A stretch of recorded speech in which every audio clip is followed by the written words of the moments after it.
A ver. Ok. Este. Hola.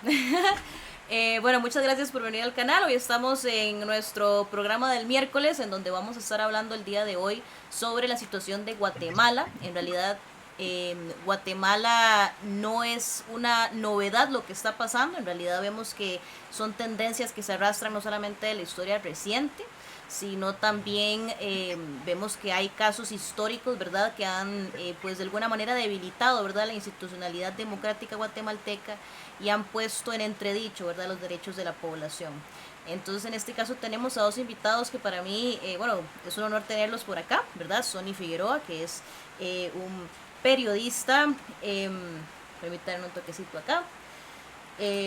Bueno, es periodista de investigación, coautor de 2 libros que evidencia la corrupción del presidente Alejandro Yamatei, es exiliado aquí en Costa Rica desde Guatemala, ¿verdad? Y les recomiendo muchísimo que revisen todas las redes sociales de Sonny Figueroa y que, bueno, ahorita ojalá nos dé unos detalles más sobre esos libros, ¿verdad? El cual es coautor. Y también tengo a José Daniel Campos Calderón. José Daniel Campos Calderón fue... él estuvo presente como observador internacional en la primera ronda de las elecciones recientes que tuvo Guatemala, justamente este año. Y también es estudiante de Ciencias Políticas y Derecho, tiene 25 años, conocimiento empírico en política electoral y principalmente en partidos políticos. Ha participado en múltiples talleres y encuentros de líderes de jóvenes a nivel nacional e internacional y es actualmente presidente del Comité Cantonal de la Persona Joven de Escazú y ex asambleísta de la Asamblea Nacional de la Persona Joven. Así que bueno, como les digo, les agradezco muchísimo a los dos expositores que vienen el día de hoy porque es una temática que nos debe importar a todos los centroamericanos. Sonny es guatemalteco y José Daniel es costarricense, igual que yo. Bueno, como les había dicho, hay ciertos elementos que a mí me gustaría puntualizar de la historia de Guatemala para hacer una pequeña introducción. Puntualizar de nuevo que Guatemala, bueno, lo hemos dicho varias veces, ¿verdad? Ha sido como punto de discusión, tiene una población, tiene la población, es el país con mayor población indígena de todo el mundo, de todo el continente americano. Eso significa también que existe, lastimosamente, en estas zonas indígenas muchísima desigualdad, muchísima pobreza, ¿verdad? Ha significado, por ejemplo, un aumento muy fuerte en la desnutrición infantil, ha significado, bueno, que haya de nuevo en muchas condiciones de pobreza multidimensional, ¿verdad?, en algunas comunidades. Y eso no es accidental, sino que se debe también a bueno, políticas sistemáticas que podemos ver de la administración guatemalteca, y sin embargo con periodos de administraciones políticas muy ilustres, ¿verdad?, que lastimosamente se han encontrado con no solamente mucha oposición a lo interno por parte de las oligarquías, ¿verdad?, que se sirven de este sistema desigual, sino también de intereses externos como los estadounidenses, en especial cuando se empiezan a tocar los privilegios de las compañías estadounidenses, como lo fue históricamente, por ejemplo, la United Fruit Company, ¿verdad? Y otras.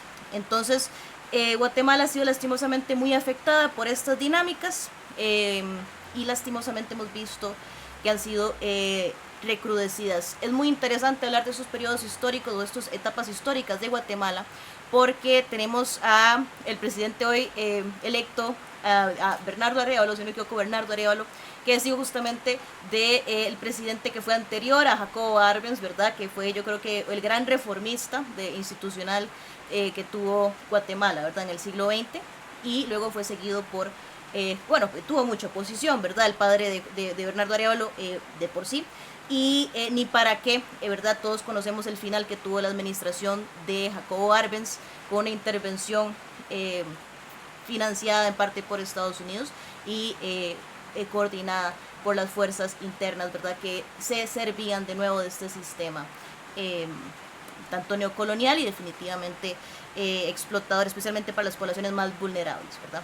Entonces, haciendo esta pequeña un pequeño resumen, ¿verdad?, la importante historia de Guatemala, sin hablar de que, por ejemplo, fue el centro neurálgico de muchísimos de los intelectuales centroamericanos durante todo el siglo XX, sin hablar que ahí se nutrieron y estudiaron la mayor parte de los intelectuales centroamericanos por mucho tiempo, sin hablar de que fue la capital colonial, ¿verdad?, la capital virreinal de todo Centroamérica, ¿verdad? Entonces es un centro importantísimo en diferentes etapas de la historia para nuestra región. Sin más, me gustaría darle el espacio a don Sonny Figueroa para que nos hable. En primer lugar, bueno, saludarlos, ¿verdad? A los dos. Agradecerles muchísimo, ¿verdad? Por venir a este espacio. Así que, Sonny, estábamos hablando hace poco, ¿verdad? Sobre la importancia, ¿verdad? De no ver este evento como algo aleatorio, algo muy reciente, sino que tiene sus raíces en la misma administración de Yamatei, por hablar de lo más reciente, ¿verdad? Y como desde el 2015 hemos visto un retroceso muy fuerte en en la institucionalidad guatemalteca. Así que te abro la palabra, si quieres te presentas un poco y adelante. Bueno, gracias Jimena, muchas gracias por esta invitación. La verdad que es muy importante para mí que estos espacios se estén abriendo. Precisamente recordemos de que ya el monopolio de los medios de comunicación prácticamente ya no existe. Existen ahora diferentes redes sociales como estas en donde se pueden transmitir diferentes mensajes, hacer entrevistas y trasladar diferente información. Y parte de esto es también cómo se puede replicar dentro de las mismas redes sociales esos mensajes. Bueno, yo creo que haces una pregunta muy importante, Jimena, y creo que para responderte me tengo que ir muchos años atrás, ¿sí? Guatemala es un país como muchos de la región centroamericana, latinoamericana, en donde la corrupción es un tema fundamental. Y no me refiero a fundamental porque sea prioridad para el desarrollo del país, sino que es fundamental para el retroceso de una sociedad guatemalteca.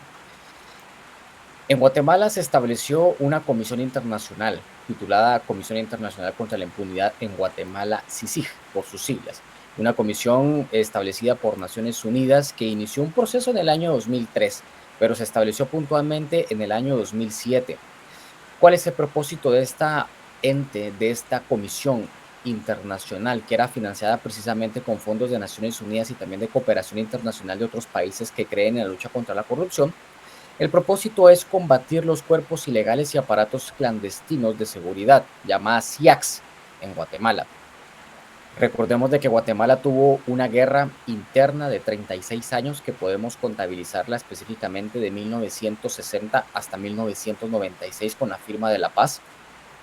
Pero después de la firma de la paz de 96 empezaron a crear aparatos clandestinos que eran establecidos o creados por militares que se desaparecían precisamente del ejército y que empezaban a crear aparatos clandestinos, por así llamarlos, paramilitares.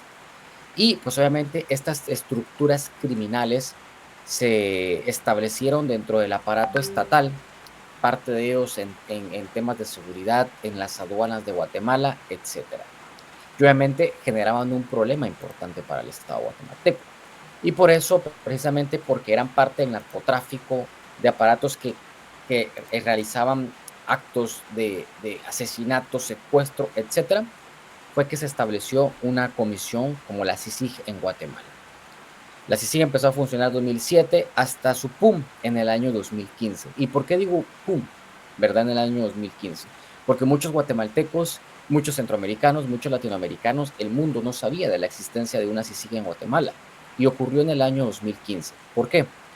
Porque en este año la comisión, que era liderada por el colombiano Iván Velázquez, actual ministro de la Defensa de Colombia, del presidente Gustavo Petro, él en ese entonces fue designado por el secretario general de las Naciones Unidas para que liderara la CICIG, y durante sus investigaciones en el año 2015 detectó una estructura criminal que operaba en las aduanas guatemaltecas, que era liderada por el presidente de la República, Otto Fernando Pérez Molina, y por la vicepresidenta Ingrid Roxana Valdetti Elías. Una estructura criminal que según la estimación que hizo esta comisión y el Ministerio Público de Guatemala, defraudó aproximadamente unos 70-80 millones de dólares al Estado guatemalteco entre sobornos y también excesión de algunos impuestos que se pagaban dentro de las aduanas. Entonces, obviamente, los ojos del mundo voltearon a ver a Guatemala cuando se estaba procesando penalmente a un binomio presidencial. Y no solo eso, a un binomio presidencial donde el presidente era un militar. Recordemos, por el pasado de Guatemala, los guatemaltecos habían elegido a un militar como su presidente. Y no solo eso, por primera vez en la historia de Guatemala una mujer llegaba a la vicepresidencia. Entonces era un hecho histórico de que la primera vicepresidenta, el primer presidente militar que habían llegado y habían sido electos democráticamente en Guatemala estaban siendo procesados por un caso de corrupción. En ese momento los ojos del mundo voltearon a ver a Guatemala. Y como siempre, y lo que decimos, en ese mismo momento empezaron a destaparse otros casos de corrupción que involucraban a la élite empresarial guatemalteca. Y yo creo que ese fue el punto de quiebre, no al presidente y vicepresidenta, fue el punto de quiebre haber iniciado una investigación contra la élite empresarial guatemalteca, porque en ese punto empezaron los aparatos de corrupción e impunidad en Guatemala a reestructurarse. Empezaron a orquestar un plan los empresarios. Lo tengo que decir de esta forma, no hay que decir de otra palabra. Los empresarios, la élite guatemalteca empezó a orquestar un plan con el propósito de expulsar, o mejor dicho, evitar la continuidad de la CICIG en Guatemala. Y en ese momento en el que los guatemaltecos creían en una primavera, los guatemaltecos eligieron a un comediante, a un payaso como su presidente. Una persona que tenía un programa de supuesto humor en la televisión abierta, una persona que venía desde abajo y que logró establecer una fortuna precisamente a ese programa de humor. Estamos hablando de Jimmy Morales. Se postula como presidente en las elecciones 2015 y queda electo por los guatemaltecos. Sin embargo, los guatemaltecos, por ese eufor de querer cambiar, salir del sistema y darle la oportunidad a un presidente o a una persona que su eslogan era ni corrupto ni ladrón, lo compró y votó. Y el momento de votar por esta persona nunca se dieron cuenta de que el partido político FCN, Frente de Convergencia Nacional, el partido por el que llega Jimmy Morales a la presidencia, era un partido fundado, liderado y controlado por militares, parte de la extrema derecha en Guatemala. Y el presidente pues llega, a un inicio renueva un mandato de la CICIG. La CICIG se renovaba cada 2 años en Guatemala, ¿sí? Él lo hace en el 2016, sin embargo ya no lo hace para que la comisión sea renovada en el 2019 y así es como la comisión deja de funcionar en Guatemala después de 12 años en el país. Él no lo renueva, se reveló un caso de corrupción donde precisamente la élite empresarial guatemalteca financió de forma ilícita a Jimmy Morales en la segunda vuelta electoral del 2015, que compitió contra la ex primera dama y también empresaria Sandra Torres. Entonces se reveló este caso de corrupción y obviamente revelar este caso de corrupción generó una enemistad entre el presidente Jimmy Morales y la CICIG. Por eso es que no se renueva el mandato de la CICIG y por eso es que en 2019 la CICIG sale de Guatemala. En ese momento, como lo decía, este caso sale a luz en el 2017, 2018 y ahí se empiezan a reestructurar estos grupos criminales en el país y empiezan a orquestar un plan para sacar a la CICIG de Guatemala. Se logra y en ese momento que la CICIG sale, la corrupción resurge otra vez en el país de una forma descarada. Entonces, Jimmy Morales continúa en el mandato y él nombra a Consuelo Porras como la fiscal general del Ministerio Público. Esto en sucesión a Telma Aldana, quien lideró el Ministerio Público cuando se revelaron estos casos de alto impacto de corrupción.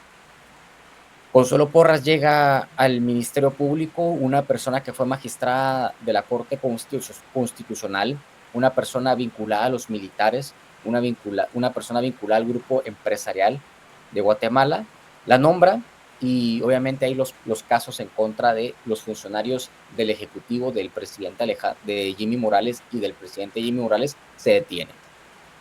Se cambia el gobierno, los guatemaltecos en lugar digamos de que en lugar de hacer un cambio, votan por lo mismo, por un candidato que en su quinto intento de llegar a la presidencia lo logra, y me refiero a Alejandro Yamatei, una persona que es de extrema derecha, él lo mismo lo ha dicho, una persona que hace 20 años atrás estuvo involucrado en un caso de ejecuciones extrajudiciales cuando él fue el director del sistema penitenciario en Guatemala. Sin embargo, quedó libre por tecnicismos dentro del proceso, es decir, un proceso que se llevó de forma irregular. No es de que él en realidad no haya sido culpable, sin embargo, fueron errores dentro del Ministerio Público y dentro de la Fiscalía por tecnicismos. Él queda libre y una persona que estuvo presa durante varios meses, él queda libre e intenta durante 4 ocasiones ser presidente de Guatemala y en su quinto intento lo logra.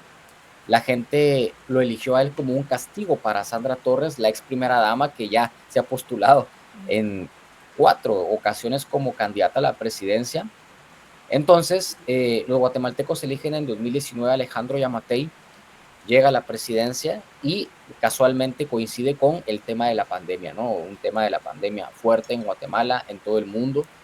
Y la gente vio en él, por ser un doctor, un médico, que de hecho nunca ejerció, pero la gente vio en él una posibilidad, un intento de controlar la pandemia y al final fue todo lo contrario.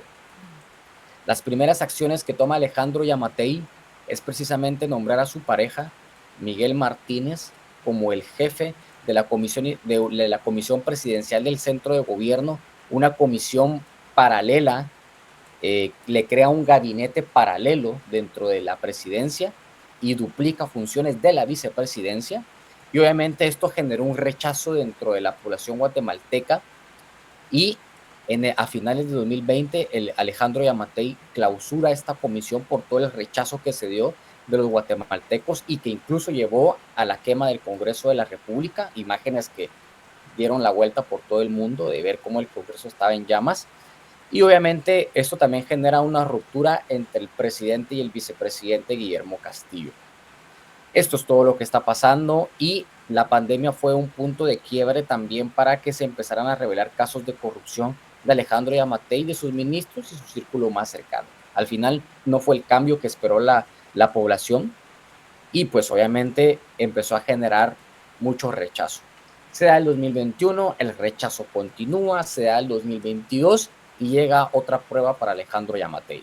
Después de estar involucrado en casos de corrupción, de enriquecimiento ilícito, de comprar propiedades, de enriquecerse ilícitamente, de que sus hijos vivieran en apartamentos millonarios, se da una prueba de fuego. Es la elección del fiscal general. En Guatemala el fiscal general es electo y nombrado por el presidente de la República, después de que una comisión integrada por los decanos de todas las universidades de Guatemala, los decanos de las facultades de Derecho, nombran una nómina de 6 candidatos y se la mandan al presidente y él es quien lo elige, ¿no? Pues resulta que la Corte Constitucional, una Corte Constitucional aliada al presidente Alejandro Yamatei, permite la participación de Consuelo Porras, a pesar que estaba siendo incluida en la lista ella de actores corruptos de Estados Unidos, la obliga a la comisión a integrarla a ella en la nómina, manda la nómina y Alejandro Yamatei reelige a Consuelo Porras como la fiscal general. Entonces, esto genera un descontento y obviamente no tenemos que ser ni expertos para entender bajo qué términos la reelige, con el propósito de garantizarle impunidad en las investigaciones, para garantizarle que no lo van a investigar ni a él, ni a su familia, ni a su pareja, ni a la familia de la pareja. Entonces, el descontento se da en el 2022 hasta que llega el punto de quiebre en el 2023 que se dan las elecciones generales. En las elecciones generales, el pacto de corruptos es un término que se utiliza en Guatemala para integrar a políticos, empresarios y funcionarios públicos dentro de un aparataje, digamos, que tiene como propósito mantener las garantías e impunidad y privilegios a ciertos actores dentro de Guatemala. Pues este pacto de corruptos nombró a los magistrados del Tribunal Supremo Electoral y van dejando de una forma discrecional fuera a candidatos que podrían generar una amenaza para este pacto de corruptos, para el status quo. Dejaron fuera a la candidata a la presidencia, Telma Cabrera, una candidata indígena que iba acompañada en su binomio de Jordán Rodas, el ex procurador de los derechos humanos. También dejaron fuera a un TikToker y empresario guatemalteco que se llamaba Carlos Pineda. Y también dejaron fuera a otro, al hijo del expresidente Álvaro Arzú, Roberto Arzú, también personaje de empresario y de derecha, por decirlo de esta forma. Los dejan fuera de ellos y obviamente la gente, hay que entenderlo de esta forma.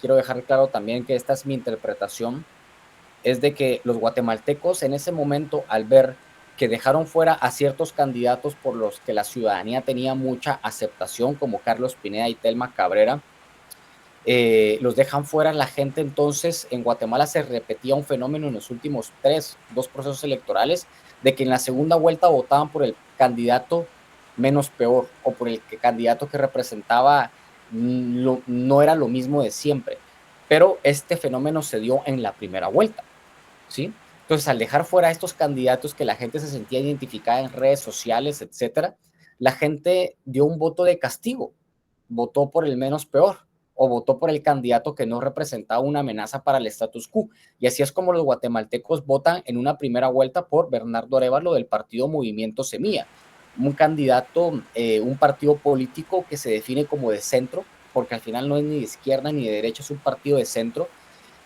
un candidato que, digamos, durante la primera vuelta aparecía en la octava o novena casilla de las encuestas, que apenas tenía el 2.5, 2.6% de la intención de voto, comparado con el 27% que podían tener otros candidatos que estaban en primera y segunda casilla, oposición. Entonces la gente vota por este partido. Fue la sorpresa. Él llega como el segundo candidato mayor votado en la primera vuelta. Su partido político tenían estimaciones de tener 5 diputados en el Congreso, logran tener 23 diputados en el Congreso, y entonces al final la gente pues respondió al status quo en el proceso electoral 2023 que se dio en junio de este año. Sin embargo, creo que obviamente esto representó una amenaza para el grupo, para este pacto de corruptos, y ellos desde el día que ganó, a los pocos días, empiezan ya a orquestar un plan para traerse abajo la candidatura de Bernardo Arévalo y que pudiese participar en la segunda vuelta electoral de agosto de este año. Empezaron sacaron un caso en contra del partido político Movimiento Semilla por aparentes firmas falsas en los afiliados del partido político, de personas que habían fallecido y que estaban anotados en los listados de afiliados. Entonces fue como demasiado obvio, ¿no? Y en ese momento los grupos de extrema derecha y de poder empezaron bajo la narrativa de que hubo un fraude en Guatemala, un fraude electoral. Entonces el fraude, la frase fraude electoral empieza a meterse en el imaginario, en las redes sociales, en la primera vuelta, a los pocos días de que se da la primera vuelta. Y pues bueno, el proceso electoral así se da. El Tribunal Supremo Electoral, en ese momento que el Tribunal Supremo Electoral era un tribunal servicial al pacto de corruptos, empieza a cambiar un poco sus posturas y respalda el pase de Bernardo Arévalo a una segunda vuelta, y obviamente garantizan la participación de Bernardo Arévalo en la segunda vuelta electoral. Y pues bueno, la gente sale a votar en agosto pasado, y obviamente con una distancia severa entre creo que 25 puntos porcentuales. Bernardo Arévalo es electo por los guatemaltecos, por 2.400.000 guatemaltecos, como presidente de Guatemala para el periodo 2024-2028.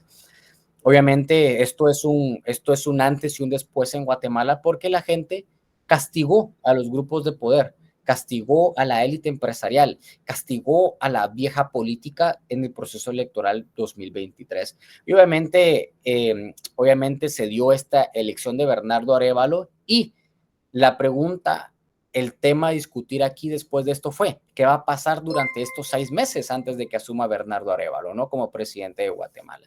Y obviamente la fiscalía, liderada por Consuelo Porras y Rafael Curruchiche, que es el jefe de la Fiscalía Especial contra la Impunidad en Guatemala, ambos, Consuelo Porras y Rafael Curruchiche, sancionados por Estados Unidos en la lista negra, en la lista Angel, pues empiezan a generar una serie de acciones con el propósito de entorpecer el proceso electoral 2023 y que se dé en el imaginario, y bajo la consigna de que en Guatemala se dio un fraude electoral. Y pues bueno, en resumidas cuentas, así hemos estado en agosto, en septiembre, lo que va de octubre y lo que viene, ¿no? Entonces, la narrativa que se está imponiendo por el presidente de la República, por la fiscal general Consuelo Porras, es de que hubo un fraude electoral en Guatemala, y que de esa forma fue como llegó Bernardo Arévalo a ser electo por los 2.4 millones de guatemaltecos.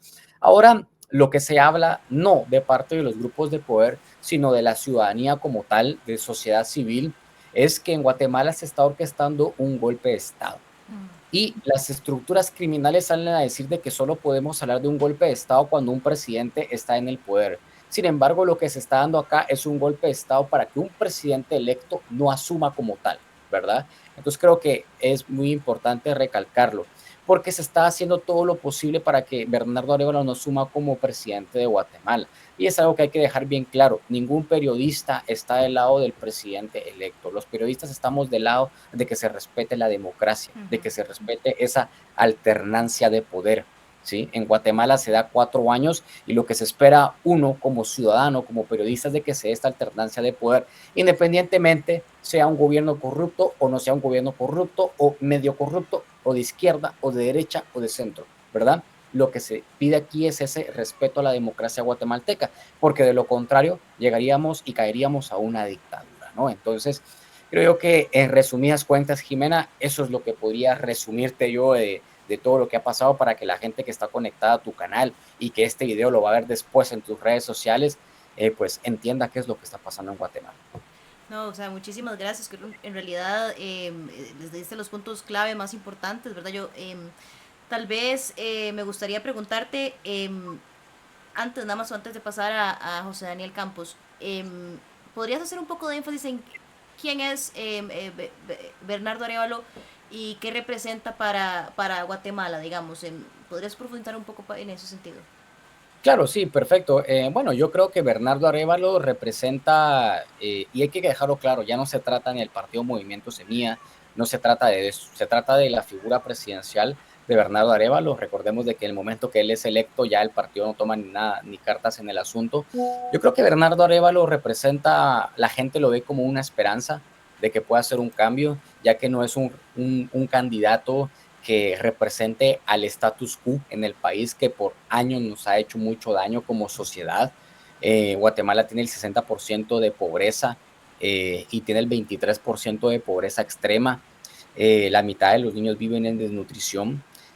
Un país en el que hay demasiado desempleo. Un país que tiene aproximadamente 3 millones de guatemaltecos en Estados Unidos, migrantes. Entonces creo yo que la gente en él ve una esperanza, una oportunidad de cambio. Recordemos que un país no se puede cambiar en 4 años y la gente en él ve el inicio de un cambio. Bernardo Arévalo es hijo del expresidente Juan José Arévalo, que después de ser electo, después de la revolución de precisamente el 20 de octubre de 1944, después de que se convoca las elecciones, Juan José Arévalo es el presidente electo de Guatemala, un presidente al que se le deben muchas cosas, por ejemplo, el código de trabajo, el seguro social. En Guatemala no había un seguro social y durante el gobierno de Arévalo se establece un seguro social, entre muchas cosas más en Guatemala que a la fecha están vigentes. Y uno dirá, bueno, fue en el 40 y algo y pues sí, 70 años después siguen vigentes, lo que demuestra de que era una persona visionaria y pues obviamente bajo ese parámetro mucha gente confía en Bernardo Arévalo, ¿no? Si de hecho precisamente en el discurso que Bernardo Arévalo da en el Centro Cívico de Guatemala lo hace acompañado también del hijo de Jacobo Arbenz, ¿no? Entonces lo que para mucha gente representó como un momento histórico en el país porque era recordar la fotografía entre Juan José Arévalo y Jacobo Arbenz y ahora ver a Bernardo Arévalo y el hijo de Jacobo Arbenz en una fotografía acompañados los dos, pues obviamente es algo que representa mucho para el país y para mucha gente que ha estado ahí presente en la lucha. Entonces yo creo que Bernardo Arévalo tiene un reto muy grande. Obviamente sabemos de que un gobierno, el país no se cambia en 4 años. Sin embargo, creo que se pueden establecer las bases para que inicie un cambio en Guatemala.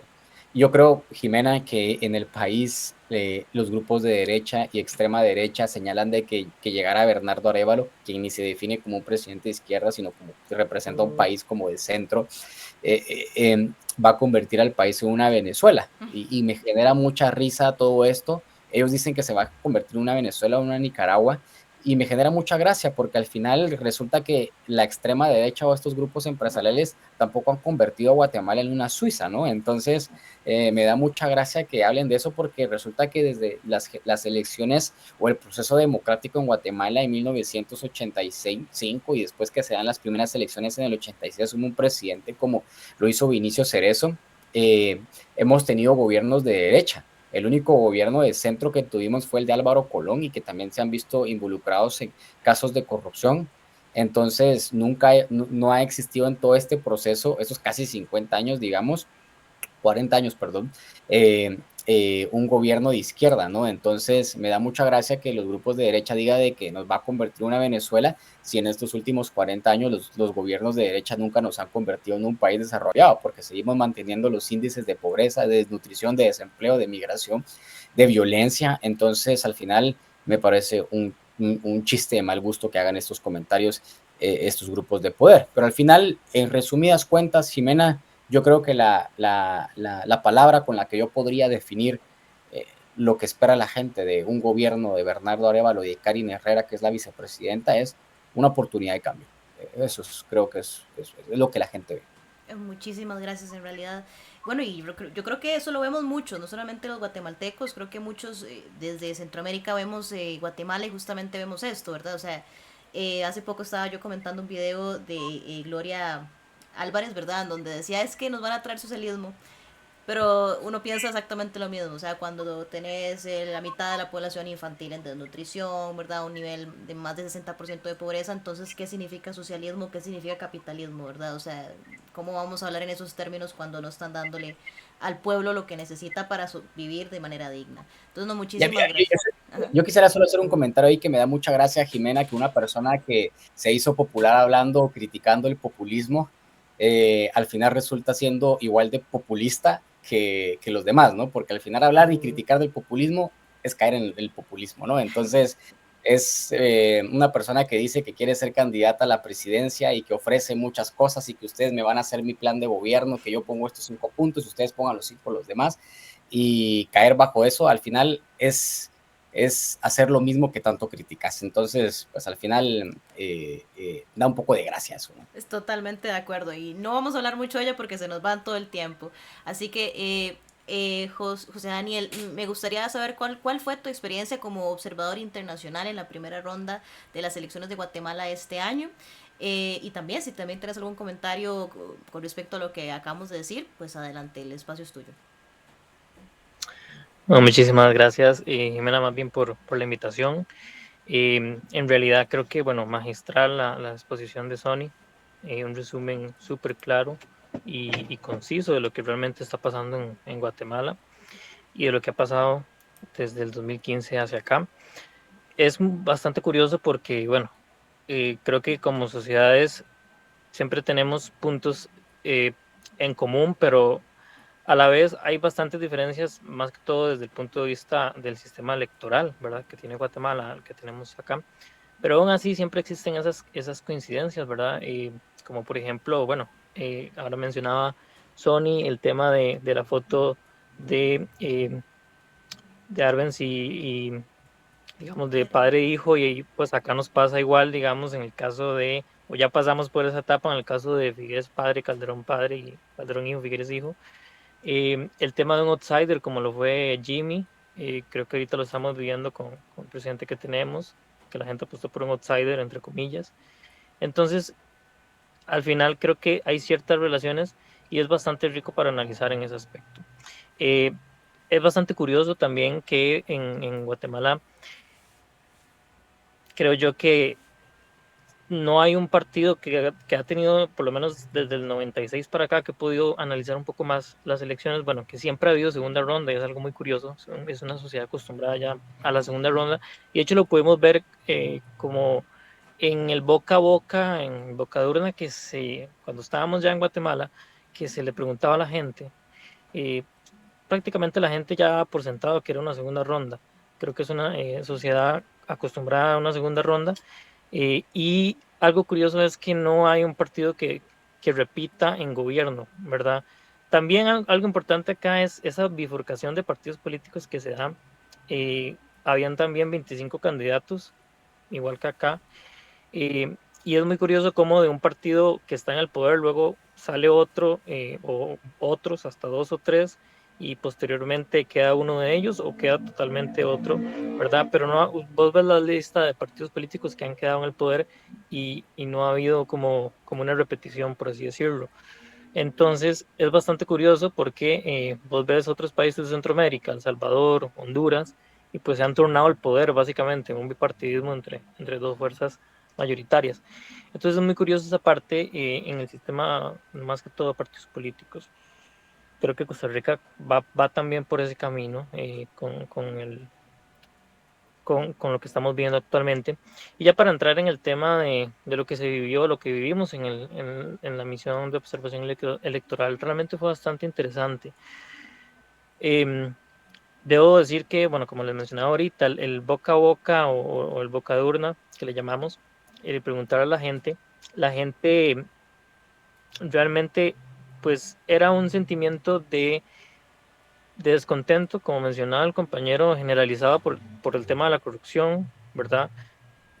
Pero a la vez como esa esperanza de tener un cambio. Es curioso que y una vez más las encuestas dan como ese fallo, dan esa señal de que no realmente son confiables para nada, no a la hora de hacer un análisis, porque al final, bueno, las encuestas daban a Sandra Torres de la UNE y creo que a Mulet de Cabal, me parece que a Suri Ríos, las posicionaban entre los primeros 3 lugares. Y bueno, solo Sandra mantuvo, digamos, el lugar, pero Mulet bajó al quinto, Suri al sexto, o sea, eh, totalmente, bueno, y en el caso de Bernardo, que ni siquiera aparecía en los primeros 5 lugares, fue el que dio la sorpresa. Entonces, eso es muy importante a la hora de analizar el tema de las encuestas, que aún creo yo que la sociedad centroamericana sigue confiando un poco en las encuestas, pero cada vez fallan un poco más. Creo que esto es un fenómeno, me atrevo a decir, a nivel latinoamericano en la parte política. Entonces, bueno, hay ciertas diferencias muy curiosas en el sistema electoral guatemalteco y costarricense que van, creo yo, mucho de la mano ya a la parte cultural, ¿verdad? La parte de lo que cada sociedad es muy curioso, de lo que acá en Costa Rica para nosotros es normal o es casi que, no sé, eh, impensable que no suceda así. Para, por ejemplo, Guatemala es totalmente normal. Por ejemplo, me llamó mucho la atención em, que los lugares o los centros electorales, muchos eran a lugar abierto. Me recuerdo que fuimos a uno que era un parqueo y las mesas estaban pues puestas en el parqueo, no había una división de pared entre mesa y mesa. Lo cual acá es como que, y tal vez Jimena, como costarricense ha visto como ese recelo acá en las elecciones de que la sala o el aula electoral tiene que cerrarse y que nadie vea. Ahí era como muy natural, todo muy natural, eh, y nadie estaba diciendo que por eso había fraude o que el voto estaba corriendo peligro. Inclusive al final, recuerdo que estuvimos también en parte del conteo de votos y fue muy curioso ver cómo así, ahí tal cual, estuvimos en el conteo de votos en una universidad, y creo que era el centro electoral, y estaban las urnas puestas como en la parte, por así decirlo, del comedor de ahí, de la universidad. Y pues como te digo, estaban una a la par de otra, no había división de pared y ahí mismo se sentaban los fiscales a empezar a contar.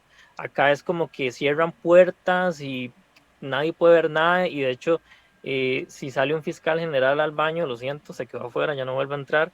Ahí fue como todo así, estaba la prensa inclusive tomando fotos mientras estaban contando votos. Eso fue muy curioso porque fue totalmente un contraste a lo que sucede acá en Costa Rica, ¿verdad? Que para ellos como sociedad era completamente normal y no significaba eh, ninguna afrenta al sistema electoral ni nada por el estilo. Otra cosa muy interesante también fue el tema de la propaganda política.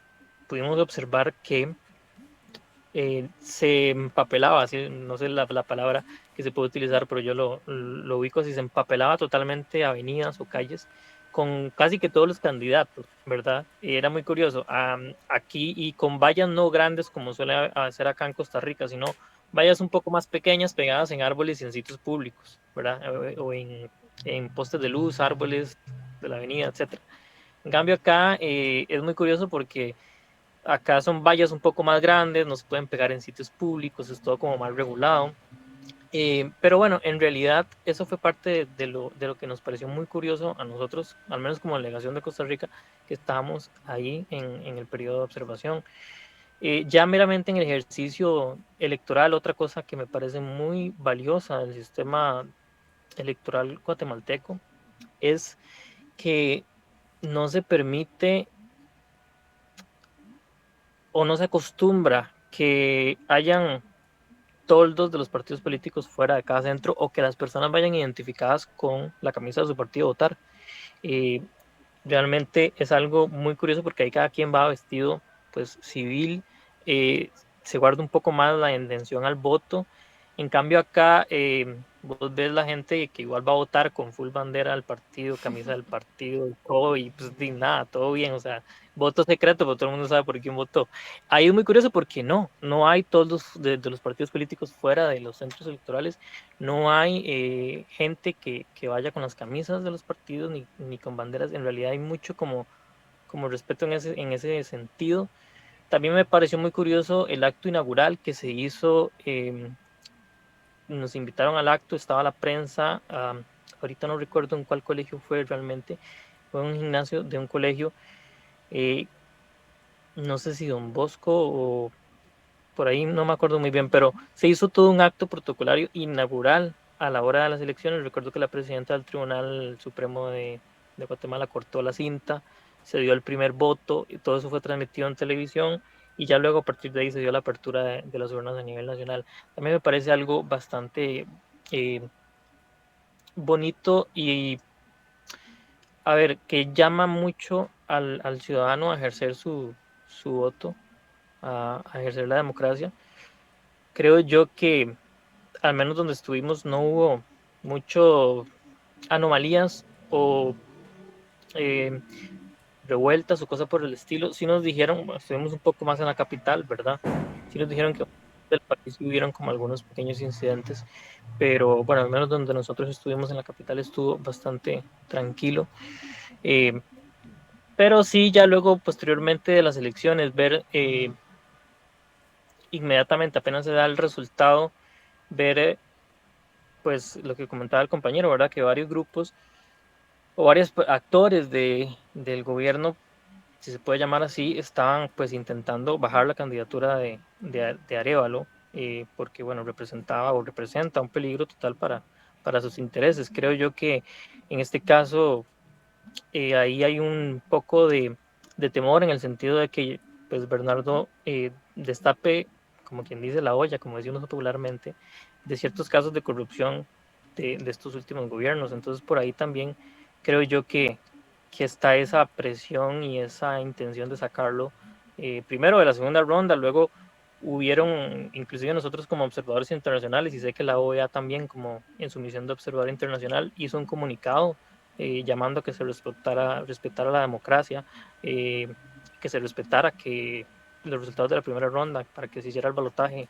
la segunda ronda y todo saliera bien, pero aún así sigue, ¿verdad?, la insistencia de esos actores predominantes en tratar de, en este caso ya siendo presidente electo, aún así de bajarlo, de no dejar que asuma, pero creo yo que lo más importante acá y que es lo que debe importar es esa defensa del sistema democrático. Ahora mencionaba el compañero Sonic, indiferentemente de izquierda, derecha o lo que sea, que para mí realmente Arevalo no va a ser ningún Maduro ni nada por el estilo, está muy lejos de ser eso.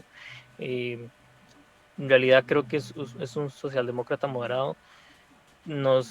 Cuando estábamos en el centro de cómputo de información de recopilación de datos, ya al final, varias gentes nos decía que estaban sorprendidos, sí estaban sorprendidos por el resultado y que nos expresaban que parte de ese apoyo que tuvo Arevalo como en silencio, por así decirlo, ese voto silencioso, fue mucha parte de universitarios o catedráticos de ciertos sectores académicos que le estaban dando el apoyo a él. Pero sí fue un voto muy silencioso que al final sí fue una sorpresa a nivel de encuestas, no fue tan marcado como, como lo estaban especulando las encuestas. Pero bueno, más allá de eso, realmente, volviendo al tema, digamos, creo que sí se debe hacer esa defensa por el sistema democrático y por la gobernabilidad, el sistema de las instituciones democráticas de Guatemala, y creo que es esencial pues que siga, como lo dice el mandato constitucional, que asuma como presidente, eh, y creo que es lo que quiere el país, la gente, como como te digo, quería un cambio y refleja un cambio, y creo que eso es lo que refleja a nivel del resultado de la elección. Eh, Bernardo se sostuvo como un candidato moderado, anticorrupción, que es lo que la gente estaba buscando, y creo yo que de ahí el resultado de la elección. Eh, Más allá, para finalizar, de las diferencias, en realidad que a mí me parecen muy curiosas e inclusive como costarricense me parece para reflexionar. Muchas veces como costarricense nos cerramos mucho en el sistema electoral que tenemos, pero tenemos que ver otros sistemas electorales también y intentar agarrar esas cosas positivas de esos otros sistemas electorales para enriquecernos. No encerrarnos, el de nosotros sigue siendo prácticamente el mismo sistema desde 1948. Entonces, creo yo que se puede ver más allá y más en un país hermano como lo es Guatemala y tan importante para la región centroamericana también. Entonces, mi reflexión yo creo que iría en ese sentido, en poder agarrar lo bueno y siempre, eso sí, hacer la defensa del sistema democrático. Como costarricenses también no quedarnos callados, es decir, se debe respetar la voluntad del pueblo, en este caso, el resultado de las elecciones. Yo creo que a nosotros como costarricenses también el día de mañana, eventualmente, si llegara a pasar alguna situación similar en el cual se estuviera viendo en peligro la democracia, creo que a nosotros nos gustaría también como centroamericanos que nuestros hermanos países salgan también en la defensa, no se queden callados en ese aspecto, porque al final de cuentas creo yo que a veces la neutralidad, igual estás tomando posición al quedarte callado, al quedarte neutral. Entonces, creo yo que es muy importante también como costarricenses tener en cuenta lo que está sucediendo en Guatemala, que muchos no lo pasan desapercibido totalmente y sigue siendo muy importante a nivel de política internacional, más siendo de la misma región. Pero sí, esa sería más o menos mi reflexión y mi experiencia que viví. En realidad, Guatemala es hermoso y espero que volver por allá en algún futuro cercano. Excelente. Muchísimas gracias por hablarnos de tu experiencia. En realidad, me surge una pregunta. Yo sé que pronto tenés que irte, entonces yo te voy a hacer dos preguntitas y si quieres las respondes rápidamente. Y en el momento donde tengas que irte, nada más decís, ya me tengo que retirar y te despedís y no hay ningún problema. Y me interrumpís, no hay ningún problema.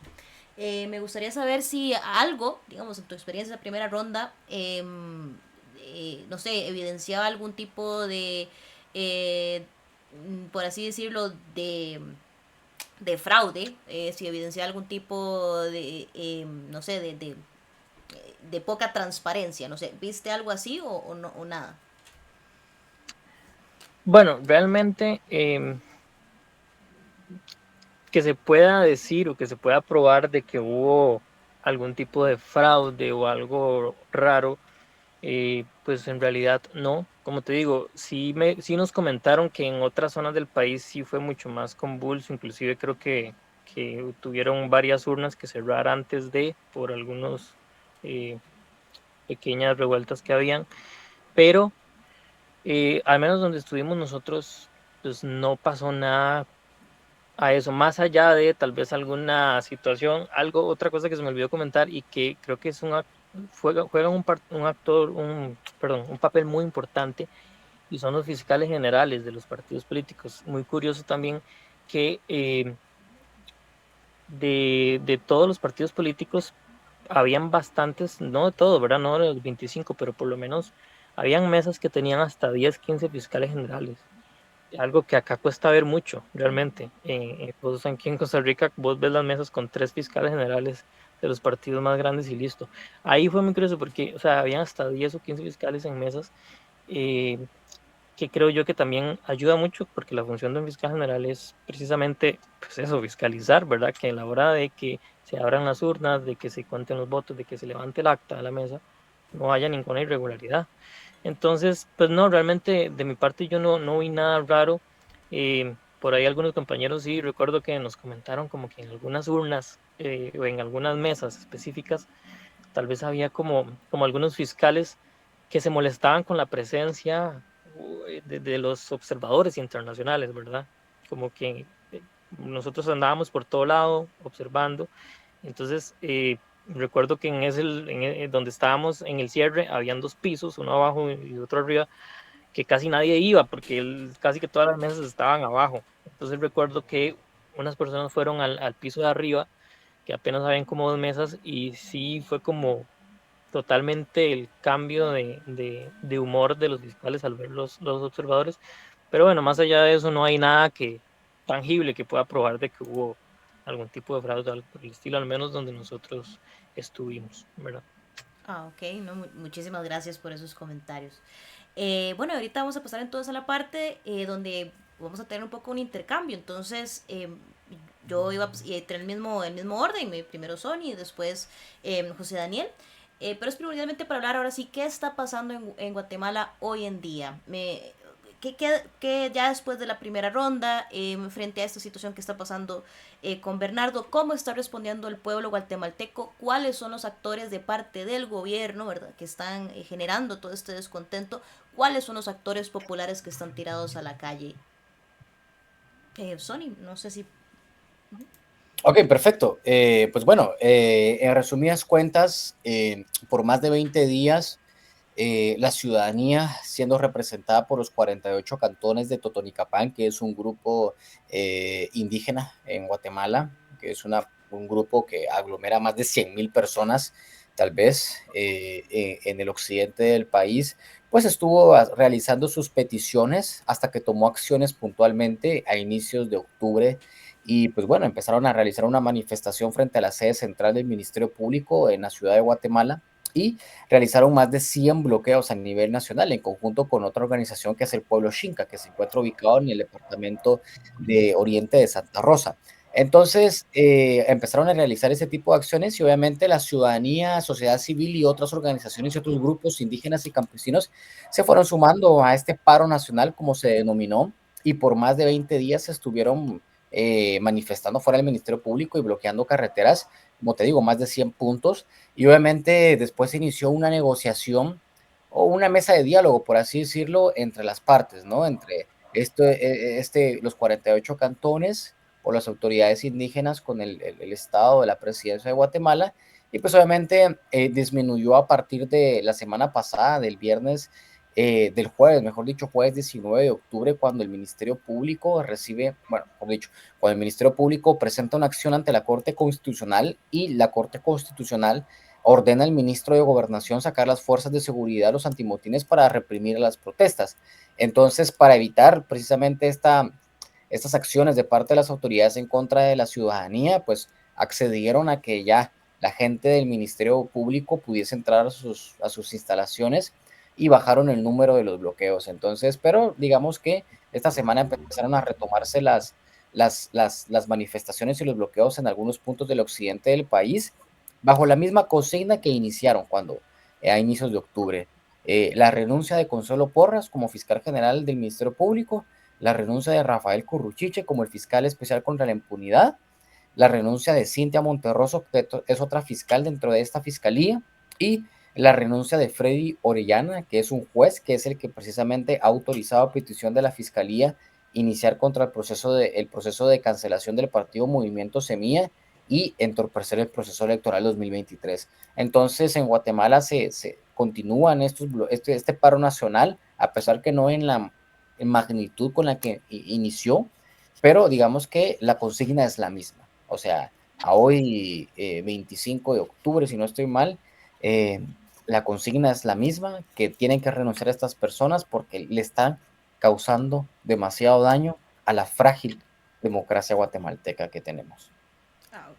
No sé si José Daniel tenés algunos también comentarios con respecto a lo que está pasando hoy en día en Guatemala y cuáles son los actores importantes, cuáles son las claves para entender esta situación.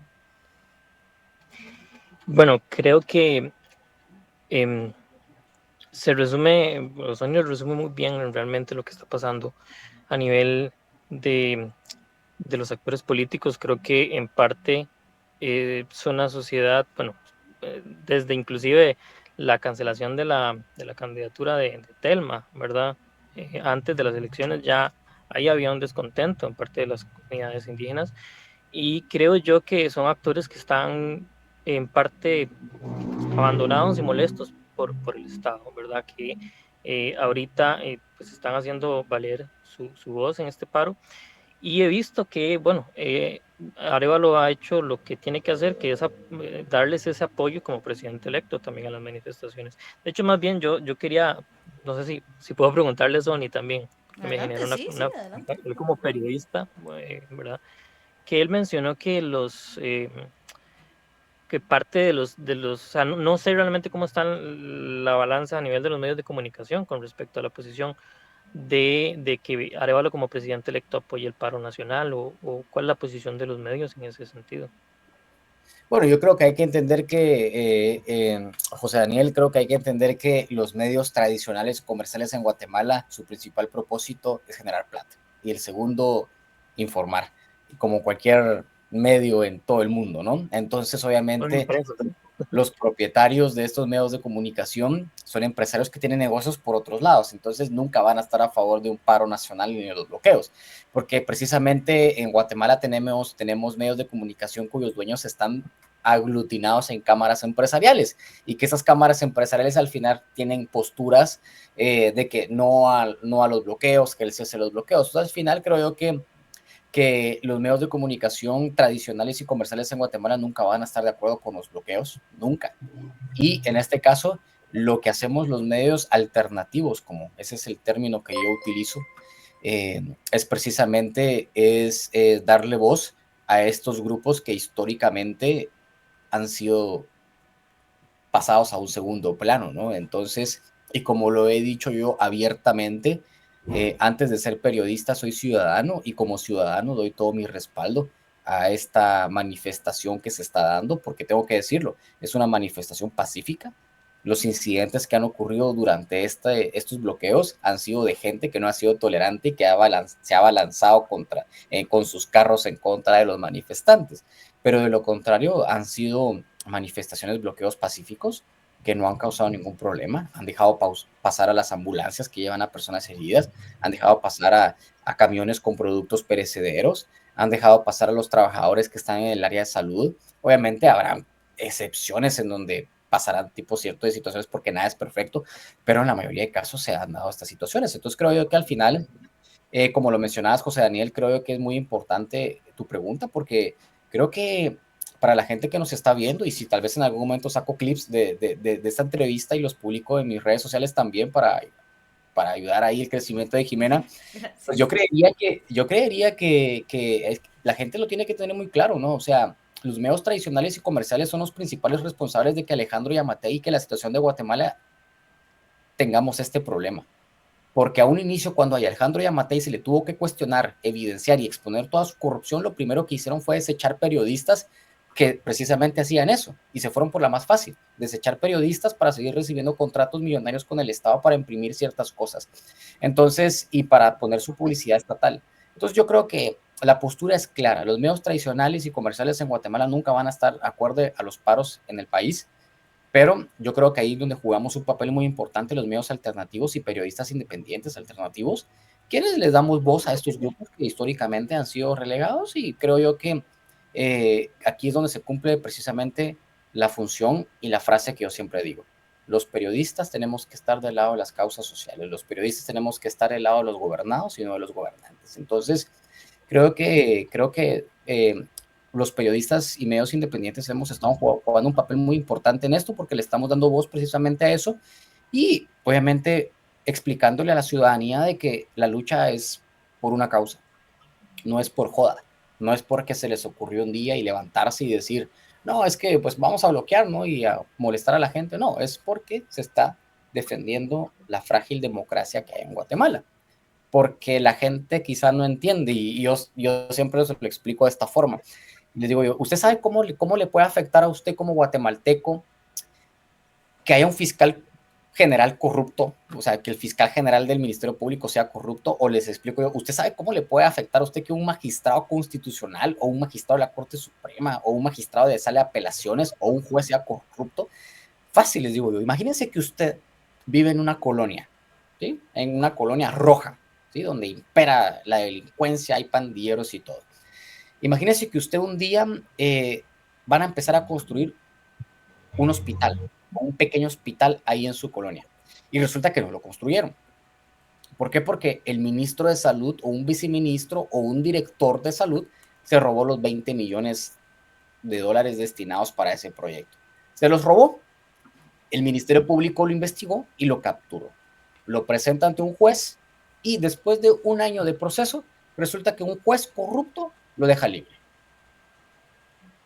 Y la persona se robó los 20 millones de dólares, paga una multa de 2 millones, ahí está en la impunidad, pero resulta que usted después va a tener un hijo, un nieto, un sobrino, su esposo, su pareja, usted se va a enfermar y va a necesitar de un hospital. Y resulta que el hospital nunca se construyó y el hospital del que usted iba a necesitar en ese momento, un año o 2 años después, nunca se dio. Así es como la impunidad y la corrupción lo afecta a usted. Y por eso es como usted, como persona, como ciudadano, como guatemalteco, se tiene que involucrar en lo que pasa. En quiénes son los jueces, en quiénes son los fiscales, en quiénes son los magistrados, en quiénes son el presidente, los diputados. Entonces yo le digo, así es como a usted le afecta la corrupción. Explicárselo de un micro a un macro, o sea, para que la gente entienda qué es lo que está pasando. Entonces yo creo que al final eso es el papel que hemos estado jugando durante todo este tema del paro nacional, explicar a la gente por qué es importante que se den este tipo de manifestaciones. Y una frase que yo siempre digo, de los tibios no se hizo historia. Y las revoluciones no se lograron entonando el himno en la plaza. Las revoluciones necesitaron de más lucha y de otras acciones para lograr lo que tenemos. Yo le digo a la gente, usted tiene un derecho ahorita que es fundamental, las 8 horas de trabajo, y que no le estamos dando 12 horas al día. Usted tiene otros derechos que mucha gente en el pasado los defendió y mucha gente murió, pero usted los está usando ahora. Entonces hay que defender los derechos de la gente que más adelante lo va a hacer. No seamos egoístas, pensemos en los de adelante, pensemos en nuestros hijos, en nuestros nietos. En todo. Entonces creo que es el papel que hemos estado jugando, José Daniel, los medios independientes y alternativos en esto. Obviamente hay una división, obviamente los medios tradicionales y comerciales no van a salir a decir no apoyamos el bloqueo, sino que tratan de darle una narrativa totalmente diferente en donde lo tratan super light y no los problemas de fondo. Correcto. El daño que se le está causando al país con decir hay fraude electoral. Bueno, Claro. yo sé que ya vos tenés que retirarte, entonces no te... Así, voy a hacer una última pregunta que es un poco de cierre, pero yo, o sea, adelante Claro. si querés responderla y cerrás y te despedís. Dale. Que bueno, en este canal nosotros siempre vamos a apoyar el tema de la integración centroamericana. Obviamente aquí nadie está diciendo cómo se va a dar eso es muy difícil avisarlo desde nosotros, pero siempre la integración, ya sea la mayor colaboración diplomática, la mayor integración a nivel arancelario, a nivel diplomático, siempre lo vamos a apoyar como los primeros pasos a algo más grande, ¿verdad? Entonces, en ese sentido, me gustaría preguntarle a ambos, primero a José Daniel por el tiempo, ¿qué importancia tiene para el futuro, verdad, ese tipo de coordinación? Y para vos, ¿cuáles son las claves más importantes, verdad, la coordinación de la unidad centroamericana? Creo que en realidad tiene que ser fundamental esta comunicación que tiene que haber entre, en este caso, los gobiernos como nuestros representantes, ¿verdad? Creo que tiene que ser clave. No podemos ser mezquinos, no podemos ser aislados. Muchas veces, inclusive el costarricense a veces cae en el error de que creemos que parece que vivimos aislados, ¿no? Esto de la Suiza centroamericana, y verdad, parece que, pero creo que es fundamental que haya comunicación y más que todo con la región centroamericana. Somos parte de, y a nivel de comercio, a nivel de aduanas, a nivel de, pues, los derechos hacia los ciudadanos, tiene que haber un apoyo, yo creo que de todos los gobiernos de la región, ¿verdad? Ya hay, pues, a nivel histórico esos intentos, ¿verdad?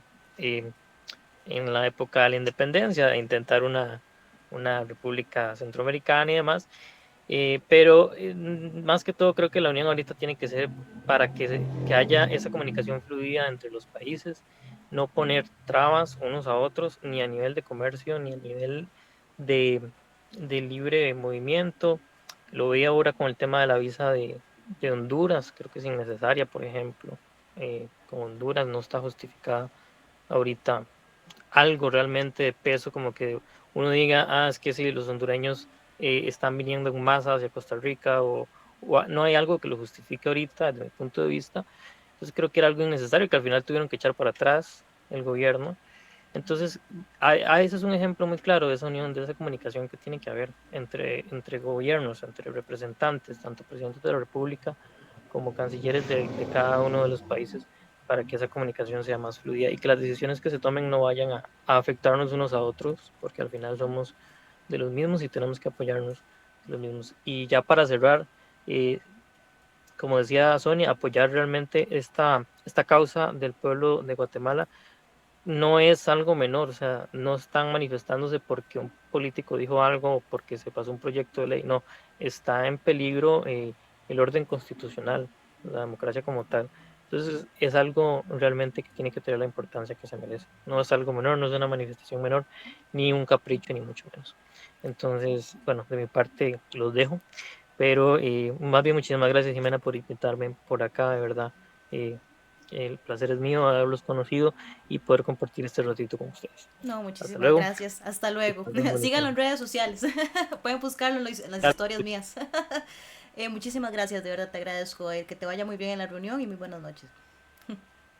Igualmente, buenas noches. Hasta luego. Bueno, quedamos entonces vos y yo, Sony. Yo voy a, perdón, voy a comentar un poco. A mí me interesa mucho este tema.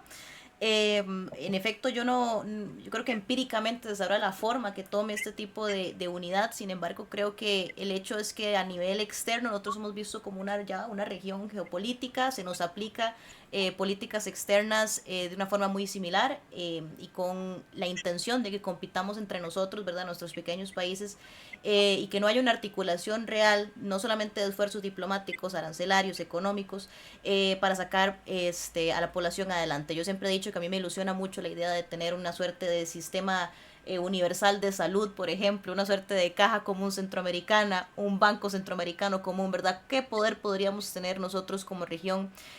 Y cómo podríamos también ser un ejemplo, yo creo, a nivel hispanoamericano de unidad, ¿verdad? Yo creo que en realidad podríamos tener un lugar importantísimo en la historia de nuestra región y aquí me extiendo no solamente a la región centroamericana, sino a la región de general de toda Hispanoamérica.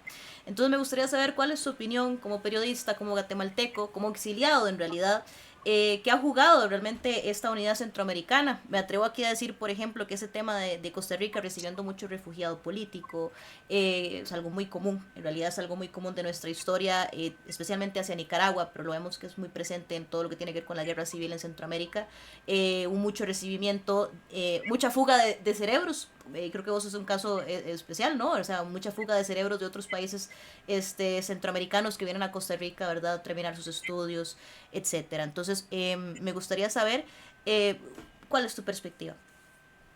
Bueno, yo creo, Jimena, que con tal de, a ver, de ser muy diplomáticos, nos convertimos en gobiernos que solapamos ciertas acciones de los hermanos centroamericanos, ¿no? O sea, el claro ejemplo de Guatemala es que nunca ha condenado nada de lo que está haciendo el gobierno de Nicaragua, pues del dictador Daniel Ortega.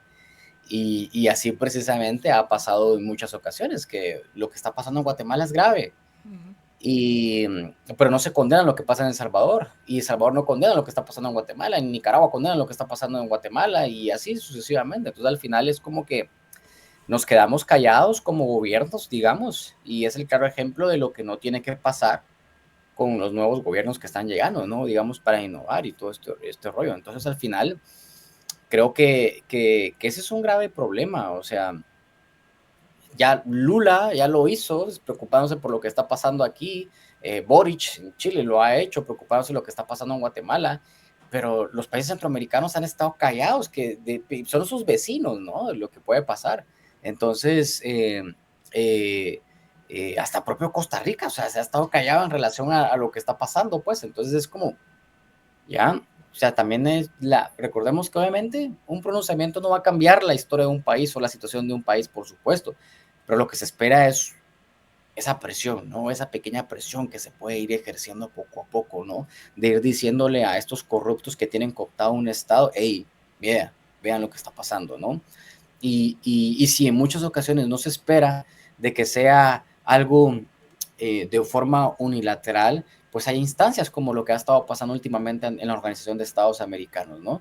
que a mí personalmente no me convence la organización. Siento que con el secretario muy flojo ha sido por ahí Almagro, la verdad, en ciertas cosas, y que ahora quiere hacer como que está intentando solucionar todo en Guatemala, cuando la crisis en Guatemala comenzó hace mucho tiempo atrás, se le dijo, pero no volvió a ver para acá. Pero pareciera que es un personaje que le gusta estar solo ahí en los lugares cuando todos los focos, todos los receptores están viendo a un país, ahí llega él, ¿no? Para querer hacer la estrella. Entonces, lo que voy es de que hay esos espacios en los que se pueden expresar muchas cosas. Entonces, creo yo que siento que yo, por supuesto, soy de las personas que creen una integración centroamericana, en donde deberían de facilitarte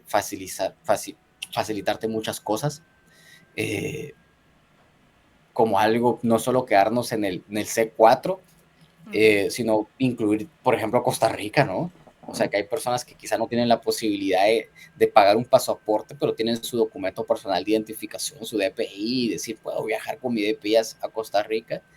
Y, no sé, incluir incluso hasta Panamá, no sé, cosas así, ¿no? Facilitar el traslado de gente, no solo de mercaderías, ¿no? Porque en muchas ocasiones pensamos que es como que sí, pero es que las mercaderías pueden pasar rápido. No, pero también pensemos en la gente, ¿no? Ya instalar ese tipo de cosas, ¿no? Un tren que pueda conectar los países de la región centroamericana, eh, ese tipo de cosas, ¿no? Entonces, creo yo que yo sí soy un fiel creyente de la integración centroamericana, pero sí también soy un fiel creyente de que, por ejemplo, un parlamento centroamericano debería desaparecer, porque al final, Por ya, supuesto, o sea, ese sí, ya, el Parlacén yo creo que es el primero, sí. On. si pensamos en una integración, lo primero antes de integrar la región tenemos que hacer desaparecer este lugar que es un nido de corruptos, de ladrones, ¿no? Total. Eh, eh, entonces creo que para empezar en eso tenemos que desaparecer esta instancia que al final solo genera burocracia, gasto para los países que lo integran. Por eso mismo Costa Rica se salió, ¿no? Exacto. Porque visualizó que ese lugar iba a ser un nido de corruptos, iba a ser una instancia que te va a dar inmunidad después de ser presidente. Yo todavía no me cabe el hecho de que después de ser presidente de los países que lo integran, tenés un periodo de 4 años más de inmunidad ganando buena plata, ¿no? Entonces digo, güey, ¿no? Entonces, Qué creo yo que conveniente, sí. qué conveniente, ¿no? Como que se hizo pensando en la impunidad para la gente que iba saliendo. Entonces, digamos que ese tipo de cosas. Entonces, una instancia como el Parlamento Centroamericano, donde lo que ellos dicen solo son recomendaciones, porque al final no es que se haga ley, son recomendaciones, no como la Unión Europea que aprueba y aplica normas. No, el Parlamento Centroamericano es una instancia que recomendamos a las naciones, no nos sirve, ¿no? Entonces, lo que primero que se tendría que hacer es desaparecer esa instancia y luego trabajar mejor en una integración regional que beneficie a muchos actores, a la ciudadanía en general, a los empresarios y a las naciones como tal, ¿no? Entonces, para mí perfecto, pero mientras veamos de que las mismas naciones de una región, como en este caso la centroamericana, nos quedamos callados ante tal violación a los derechos humanos, al intento de, de, de destruir una democracia, no podemos pensar en una integración cuando nos quedamos callados, ¿no? Porque, pues, esa es como mi reflexión sobre el tema, ¿no, Jimena? Totalmente de acuerdo, porque, bueno, tal vez sí existe esa suerte de integración, pero es una integración que solamente beneficia a las élites, ¿verdad? Lo estabas Por sí. diciendo vos, en Costa Rica no se comenta esto. Me pregunto si las élites políticas en toda la región centroamericana se tapan las espaldas, pero lo que sí estoy segura es que con los medios oficiales hegemónicos, ¿verdad?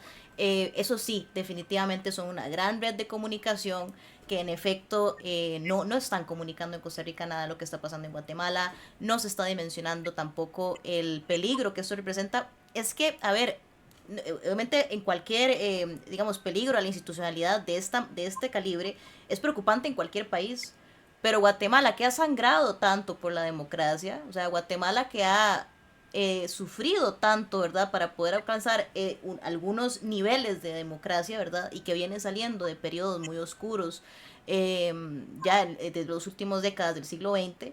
En realidad esto duele incluso más, ¿verdad? La forma en la que Costa Rica, que tanto se jacta de ser un centro de recibimiento, un paraíso de los derechos humanos, ¿verdad? La sede de la Corte Interamericana de Derechos Humanos, y no hay un pronunciamiento claro. y más bien se esté buscando hasta de otros temas como el tema del visado de los hondureños que mencionaba el compañero, ¿verdad? O sea, son cosas que uno dice, pero ¿para qué? ¿Por qué no está mencionando ese tema de Guatemala? ¿Por qué los medios se quedan callados? ¿Y por qué se toman estas medidas, digamos, tan problemáticas que hasta tienen que volver atrás, ¿verdad? Como el tema de Honduras. En efecto, esa es yo creo que la dinámica, ¿verdad? De nuestra región. Lastimosamente hay una suerte de integración, pero de los ricos, ¿verdad? Para cubrirse las Por espaldas. supuesto. Sí. Bueno, agradecerte muchísimo por estar aquí. Me gustaría que tuvieras este espacio para decir lo que quieras, para despedirte. Ojalá decirnos tus redes sociales y tus libros también, para conocerte un Bueno, poco más. bueno, pues me pueden encontrar, como al final todas las redes sociales es un usuario diferente, en Twitter como @Sony_Figueroa, en Facebook como Sony Figueroa, bueno, @Sony Figueroa 1992 y de igual forma en Instagram y en TikTok como @Sony_Figueroa. Ahí me pueden encontrar. Subo investigaciones de corrupción, abusos de poder, impunidad que se dan en Guatemala. Esperemos que pronto sean a nivel regional centroamericana y videos sobre lo que está pasando en Guatemala, informativos y también análisis y opiniones sobre lo que está ocurriendo, sobre diferentes hechos. Soy coautor de 2 libros que hablan precisamente sobre la corrupción y los abusos del gobierno de turno. El último libro es este, precisamente, que lo escribí junto a mi colega Marvin Del Cid, que somos fundadores de un medio que se llama Vox Populi, que está en Guatemala. Y este es nuestro último libro que se titula Así me convertí en un hijo de puta más. Este es precisamente el que está en la portada, es el presidente de Guatemala, Alejandro Yamatei. ¿Y por qué se titula de esta forma? Porque él durante su campaña electoral 2019 decía en todo su discurso político que él no quería ser reconocido como un hijo de puta más porque en su gobierno no iba a haber corrupción. Entonces, ahora su gobierno ha reflejado todo lo contrario, ¿no? Que en efecto en su gobierno hay corrupción, abusos de poder, impunidad, etcétera. Entonces, por eso es que este libro se titula de esta forma. Son investigaciones periodísticas que lo involucran a él directamente, a su pareja sentimental, a sus hijos y a su círculo más cercano. Y lo importante eso es que también tiene unos pequeños ensayos relacionados en la lucha contra la corrupción de guatemaltecos que se encuentran exiliados en diferentes países, como Juan Francisco Sandoval, el campeón anticorrupción nombrado por Estados Unidos, el que era fiscal de la Fiscalía Especial contra la Impunidad, de María Eugenia Morales, una ex magistrada de la Corte Suprema de Justicia que también está exiliada, de otro periodista que está exiliado en Alemania, que habla y que es experto en temas de redes sociales y de bots y todo esto. Y entonces ahí van los textos periodísticos y nosotros como por ejemplo, de esta forma es como nos financiamos a través de este tipo de cosas para seguir manteniendo nuestra independencia, ¿verdad? Porque creo que eso es muy importante, seguirlo haciendo de esta forma. Guatemala necesita información, necesita líderes de opinión y pues a través de nuestro periodismo lo queremos seguir haciendo y esperamos seguirlo haciendo durante es lo que queda este año, el 2024 y durante muchos años más y pues encantado Jimena de haber aceptado tu participación y en las próximas participaciones que se puedan dar, encantado también. Creo que con todo lo que ha pasado en Guatemala y en estos últimos 12 años, estar presente ahí, vivirlo como periodista en primera plana, pues creo que tengo demasiada información y contexto de lo que pueda pasar y pues encantado de poder aquí con tus oyentes, con las personas que nos están viendo, pues enhorabuena, ¿no? Poder compartir todo eso para que también sepan qué es lo que está ocurriendo en Guatemala. No, agradecerte muchísimo, de verdad. Yo en lo que se pueda desde Costa Rica, ya sea hacia el público costarricense o hacia el público internacional, aquí hay varios viéndonos en realidad, El Salvador, Honduras, España, México, ¿verdad? Entonces, en lo que se pueda, a llamarlos a ustedes a difundir videos como este, los videos que está también haciendo Sony son importantísimos, muy, muy interesantes las investigaciones que ha hecho. O sea, te agradezco muchísimo por participar, de verdad. Bueno, muchas cosas que yo no sabía, en realidad, entonces te agradezco mucho. Y invitadísimo a hablar de todo tema centroamericano y guatemalteco, vamos a estar en contacto definitivamente. Igual, si alguna vez necesitas algo de mi parte, estamos a tu servicio. Y a todos los que están aquí viendo, muchísimas gracias por los que están comentando, los que han estado aquí viendo el en vivo, muchas gracias a los que están viendo esto en diferido en YouTube. Dejen un like, dejen un comentario, síganos a nosotros en redes sociales, en mi perfil pueden encontrar la información, suscríbanse al canal y recuerden también que ahí está el enlace de donaciones que como siempre eso ayuda muchísimo a los medios alternativos como es importante. Como siempre digo, abrazos iberófonos y besos socialistas. Hasta luego.